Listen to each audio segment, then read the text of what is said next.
नमस्कार दोस्तों, स्वागत है आपका हमारे YouTube चैनल पर। आज हम रीजनिंग के 10 क्वेश्चन मात्र सेकंडों में हल करने के लिए बताएंगे कि एक एक क्वेश्चन कैसे आप सेकंडों में हल कर सकते हैं, बशर्ते आपको हमारी बातों पर एक एक बातों पर ध्यान देना होगा।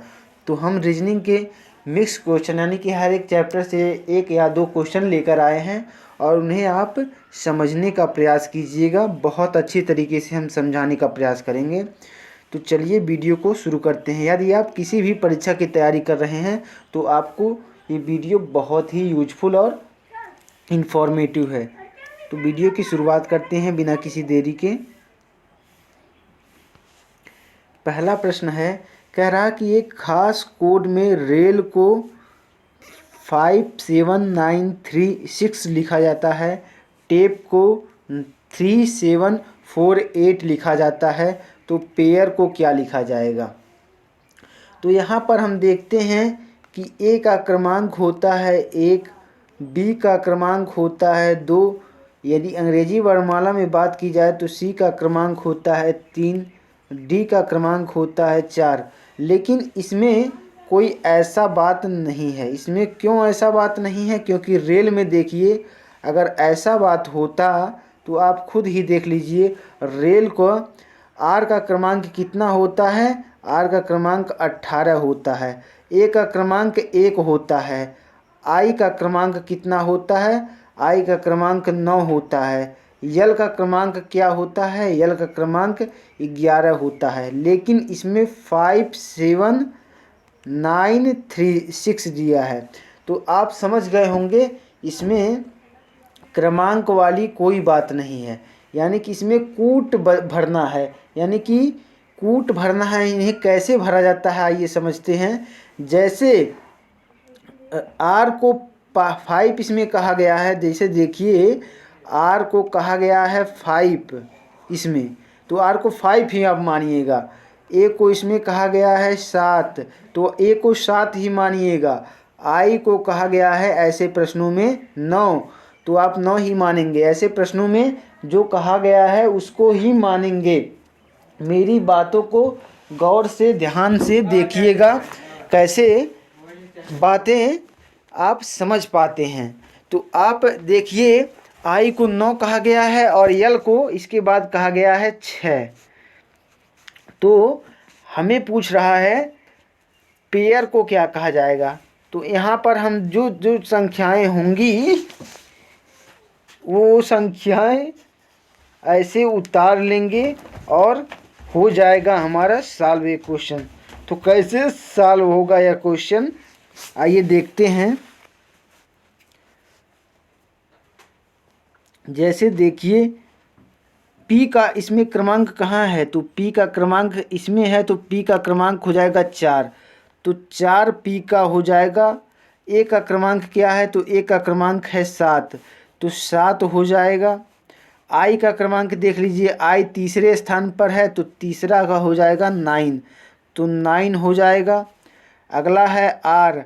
R का क्रमांक देख लीजिए, R पहला है तो पहला होगा 5, तो 5 हो जाएगा। तो 4795 उत्तर में जिस ऑप्शन में होगा वो हमारा करेक्ट ऑप्शन होगा। तो 4795 हमारा राइट आंसर हो जाएगा। यानी कि हमें यह संख्या इन्हीं संख्या में से ज्ञात करनी, यह संख्या इन्हीं संख्याओं में से, इन्हीं अक्षरों में से के कूट के रूप में भरना होता है। बहुत आसान सवाल होते हैं, आप इन्हें देखते हुए ही भर सकते हैं। नेक्स्ट प्रश्न है, कह रहा कि निम्नलिखित 5 में से 4 किसी न किसी एक प्रकार से समान है, इसलिए उनका एक समूह बनता है। वह एक कौन सा है जो इस समूह में नहीं आता है? यहाँ पर देखिए 4 शब्द दिए गए हैं, गुलाब, कमल, चमेली, गेंदा। 5 नहीं दिए गए हैं, 4 दिए गए हैं। तो गुलाब, कमल और चमेली और गेंदा में आप कैसे भिन्न पहचानेंगे? तो यहाँ पर हम देखते हैं कि चारों के चारों जो हैं ये फूल हैं, तो इस प्रकार भिन्न नहीं पहचाना जा सकता। कैसे भिन्न नहीं पहचाना जा सकता? फूल के हिसाब से, क्योंकि गुलाब भी फूल है, कमल भी फूल है, चमेली भी फूल है, गेंदा भी फूल है।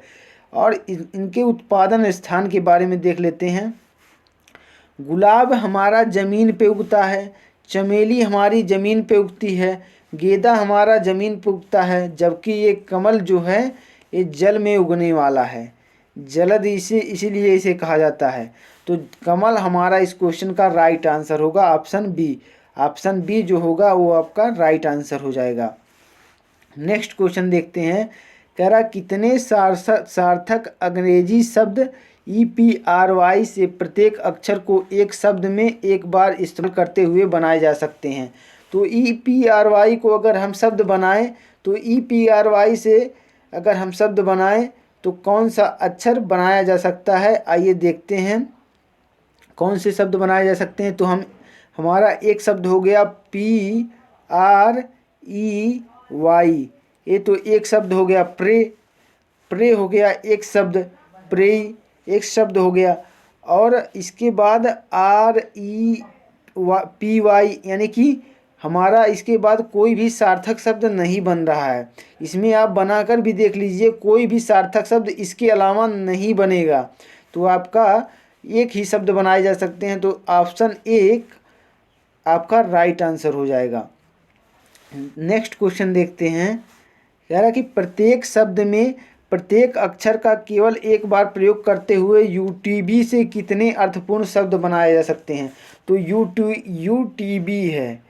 तो UTB में कह रहा कि प्रत्येक अक्षर का केवल एक बार प्रयोग करना है और उनसे अर्थपूर्ण शब्द बनाना है, यानी कि तीनों शब्दों का प्रयोग करना है और उनका एक ही बार प्रयोग करना है और उससे अर्थपूर्ण शब्द बनाना है। तो हम यहाँ पर कैसे बनाएंगे आइए देखते हैं। यहाँ पर बनाएंगे हम, पहला शब्द हो जाएगा हमारा टब। टब माने क्या होता है, बाल्टी। पहला शब्द तो हमारा ए हो गया बाल्टी। और दूसरा शब्द देख लेते हैं क्या होगा। दूसरा शब्द हो जाएगा हमारा BUT, बट माने लेकिन, बट माने लेकिन, यानी कि हमारा दो शब्द इससे बनाए जा सकते हैं, टब और बट, यानी कि ऑप्शन बी हमारा राइट आंसर हो जाएगा। नेक्स्ट क्वेश्चन देख लेते हैं। कह रहा निम्नलिखित में से विषम शब्द चुनिए, इनमें से विषम शब्द कौन है। तो खाड़ी, द्वीप, प्रायद्वीप, अंतरीप, इनमें से कौन विषम शब्द कह रहा है। तो विषम शब्द की पहचान के लिए हम इनमें क्या करेंगे। तो द्वीप, प्रायद्वीप, अंतरीप, द्वीप और प्रायद्वीप, अंतरीप जो होते हैं एक किसी स्थल भाग के किनारे जल भाग होता है, उसे प्रायद्वीप कहा जाता है। ये जो तीन ओर से भाग में घिरा हो तो उसे प्रायद्वीप कहा जाता है, और जो चारों ओर से घिरा हुआ हो जल से, अगर कोई स्थल है वो चारों ओर से जल से घिरा हो तो उसे द्वीप कहा जाता है, और कोई एक ओर से घिरा हो तो उसे अंतरीप कहेंगे। लेकिन खाड़ी जो होती है ये अलग कोई चीज़ होती है, अलग चीज़ होती है। जैसे बंगाल की खाड़ी है तो खाड़ी जो है ये अलग चीज़ है, और द्वीप, प्रायद्वीप, अंतरीप ये जल से घिरे हुए भाग होते हैं।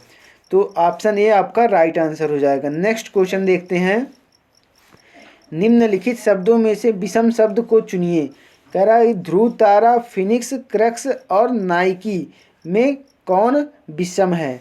तो ध्रुव तारा, फिनिक्स, क्रक्स और नाइकी में नाइकी जो है ये विषम है। क्यों विषम है, ये सब तारों के नाम हैं। ध्रुव तारा, फिनिक्स और क्रक्स ये तीनों तारों के नाम हैं, जबकि नाइकी नाम का कोई तारा पृथ्वी मंडल में मौजूद नहीं है।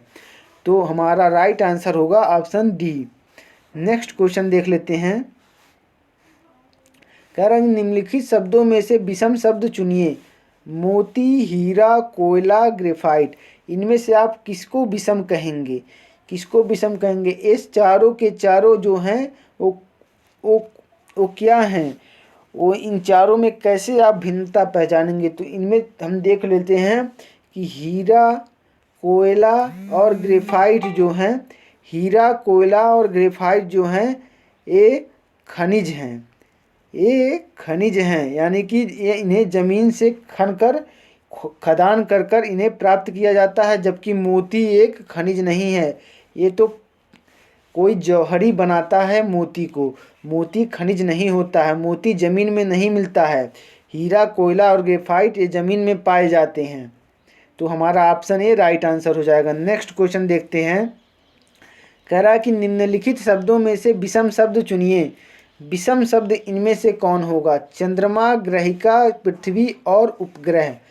चंद्रमा, ग्रहिका, पृथ्वी और उपग्रह में विषम शब्द कौन सा होगा उसको आपको बताना है। तो चंद्रमा, ग्रहिका, पृथ्वी और उपग्रह में ग्रहिका जो है ये विषम शब्द है। क्यों विषम शब्द है ग्रहिका? ग्रहिका इसलिए विषम शब्द है क्योंकि चंद्रमा, पृथ्वी और उपग्रह ये तीनों सौरमंडल में पाए जाते हैं। कहाँ पाए जाते हैं? सौरमंडल में, यानी कि आकाश मंडल में ये तीनों की तीनों चीज़ें विद्यमान रहती हैं, जबकि ग्रहिका आकाश मंडल में नहीं पाई जाती है। इसलिए ऑप्शन बी हमारा राइट आंसर हो जाएगा। नेक्स्ट क्वेश्चन देखते हैं। 39वां प्रश्न है। कह रहा कि रोगाणु, सूक्ष्मदर्शी और माइक्रोफोन और सूक्ष्म फिल्म में कौन विषम है? तो इनमें हम देखते हैं कौन विषम। विषम शब्द पहचानने के लिए हम यहाँ पर देखते हैं रोगाणु एक जीव होता है। रोगाणु मतलब रोगों को जो देता है उसे रोगाणु कहा जाता है। लेकिन सूक्ष्मदर्शी, माइक्रोफोन और सूक्ष्म फिल्म ये तीनों यंत्र हैं जो सूक्ष्म जीवों को देखते हैं। तो हमारा ऑप्शन ए राइट आंसर हो जाएगा। नेक्स्ट क्वेश्चन देखते हैं, यानी कि अंतिम प्रश्न है हमारा इस सेशन का। ऐसे युग्म ज्ञात कीजिए निम्नलिखित युग्म के सदृश संबंध को नहीं दर्शाता। यहाँ पर देखिए पहले ऑप्शन में कहा है मनोविज्ञान मन से संबंधित है, शरीर रचना विज्ञान शरीर से संबंधित है, दर्शन विज्ञान भाषा से संबंधित है, पुरातत्व विज्ञान पुरावशेष से संबंधित है। तो इनमें आपको कौन सा विषम शब्द ज्ञात हो रहा है? तो यहाँ पर देख रहे हैं मनोविज्ञान मन से संबंधित होता है, ये भी सही है। शरीर रचना विज्ञान शरीर से संबंधित होता है, ये भी सही है। दर्शन शास्त्र से संबंधित होता है, न कि भाषा से संबंधित होता है, तो ये गलत है। पुरातत्व विज्ञान पुरावशेष यानी कि पुरातत्व के अवशेष से संबंधित होता है, ये भी सही है। यानी कि ऑप्शन सी जो होगा वो हमारा राइट आंसर हो जाएगा। ऑप्शन सी हमारा राइट आंसर हो जाएगा। तो हमारा क्वेश्चन यहीं ख़त्म हुआ। उम्मीद करते हैं आपको एक एक क्वेश्चन बहुत ही अच्छा लगा होगा। तो वीडियो अगर अच्छा लगा हो तो प्लीज़ वीडियो को लाइक करना, और चैनल पर पहली बार आए हैं तो चैनल को ज़रूर सब्सक्राइब कीजिएगा, क्योंकि हम ऐसे ही वीडियो आप अपने चैनल पर लाते रहेंगे। तो मिलते हैं नेक्स्ट वीडियो में, तब तक के लिए जय हिंद, जय भारत।